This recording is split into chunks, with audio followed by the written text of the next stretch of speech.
Hi friends, ఈరోజు వీడియోలో ఒక డెడ్కి సంబంధించిన పవర్ బ్యాంక్ని అయితే రీస్టోర్ అయితే చేద్దామండి. దీంట్లో ఉన్న బ్యాటరీస్ అలాగే మనకు సర్క్యూట్ బోర్డు పనిచేస్తుందో లేదో చెక్ చేసి దీన్ని రీప్లేస్ అయితే చేసి మనం ఏ విధంగా యూజ్ చేసుకోవాలో మీకు ఈ వీడియోలో అయితే చూపిస్తానండి. ఇది జీటెక్ సంబంధించిన ప్రోడక్ట్, ఇది ఓల్డ్ అండి. సో ఒకసారి మనం దీని యొక్క ఆన్ ఆఫ్ బటన్ అయితే ఆన్ చేద్దాం.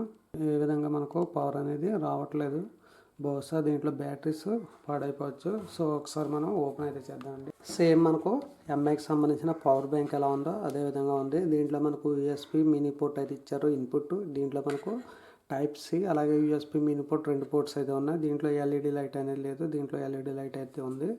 అలాగే ఎంఐకి సంబంధించిన 10,000 కంటే కొంచెం సైజ్ అయితే చిన్నదండి.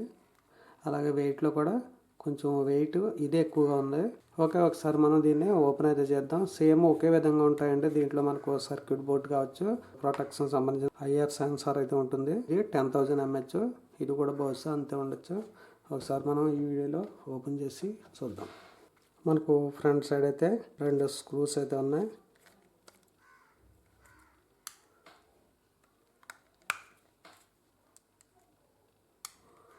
ఓకే, మనకు బ్యాక్ సైడ్ కూడా 2 స్క్రూస్ అయితే ఉన్నాయండి.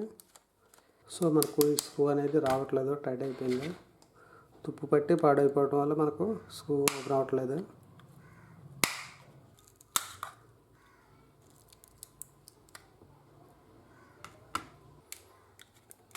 కొంచెం జాగ్రత్తగా ఓపెన్ చేయాలి, లేదంటే ఇది మొత్తం ఇరిగిపోద్ది. బ్యాటరీ అనేది లోపల టైట్ అయిపోయిందండి.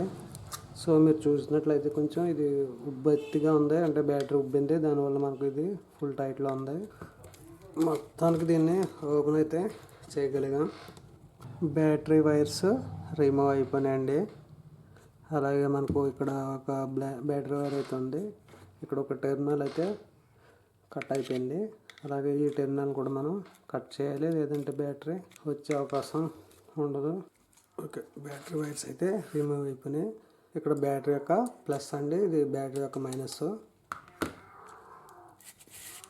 కేస్ అయితే ఓపెన్ అయిపోయింది. సో ఇంకా మనకు లోపల ఉన్న బ్యాటరీ అయితే మనం రిమూవ్ చేయాలి. సో ఇది బ్యాటరీ వచ్చే అవకాశం అయితే లేదు. దీన్ని అయితే మనం ఇంకా ఈ విధంగా ఇలా కటింగ్ అయితే చేయాలి.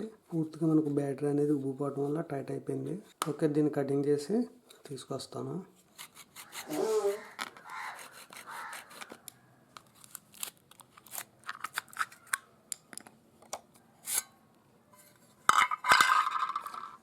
చూడండి, మనం ఫైనల్గా అయితే దీని కేస్ని అయితే కొంచెం కట్ చేసి బ్యాటరీని అయితే రిమూవ్ అయితే చేసాం.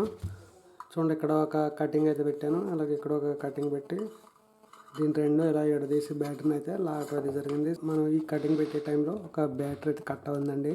ఈ విధంగా కట్ అవ్వే టైంలో బ్యాటరీ అనేది బర్స్ట్ అయితే అవుతూ ఉంటుంది. నాకు ఇక్కడ స్మోక్ అయితే వచ్చింది. చూడండి, ఇక్కడ మనకు బ్యాటరీ వచ్చేసి ఇక్కడ కటింగ్ అని చూడండి, మనకు దీంట్లో ప్లస్ మైనస్ టెర్మినల్స్ అనేవి కలిసిపోవటం వల్ల ఇక్కడ ట్రాక్ అయితే వచ్చి స్మోక్ వచ్చింది. ఇటువంటి టైంలో బ్యాటరీ అనేది పేలుతూ ఉంటుందండి.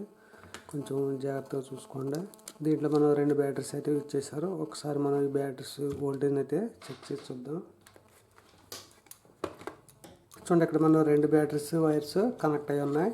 ఇక్కడ మనకు వైర్స్ అనేవి రిమూవ్ అనేయండి, విడివిడిగా చెక్ చేసుకోవాలి.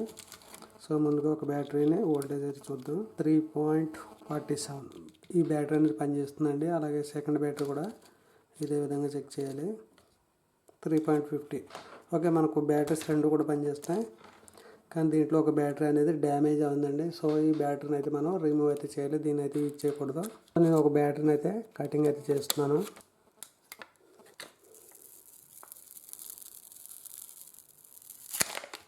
దీని వాట్ వచ్చేసి 18.5 వాట్ అండి. అలాగే ఇది 5000 mAh బ్యాటరీ, అంటే మనం 2 బ్యాటరీలు కనెక్ట్ చేస్తే 10,000 పవర్ బ్యాంక్ అండి. ఓకే, డ్యామేజ్ అయిన బ్యాటరీ కొంచెం దూరంగా పడండి. దీంట్లో ఉన్న ప్లస్ మైనస్ 2 టెర్మినల్స్ కూడా మనకు కలిసిపోతూ ఉంటాయి, దానివల్ల మనకు ఈ బర్స్ట్ అనేది జరుగుతుంటుంది. అలాగే దీంట్లో మనకు కొంచెం స్మెల్ కూడా వస్తుందండి. ఓకే, మనం ఈ సర్క్యూట్, పీసీబీ బోర్డు ఇవన్నీ కూడా కొంచెం క్లీన్ చేసి మనం రీస్టోరేషన్ అయితే చేద్దామండి.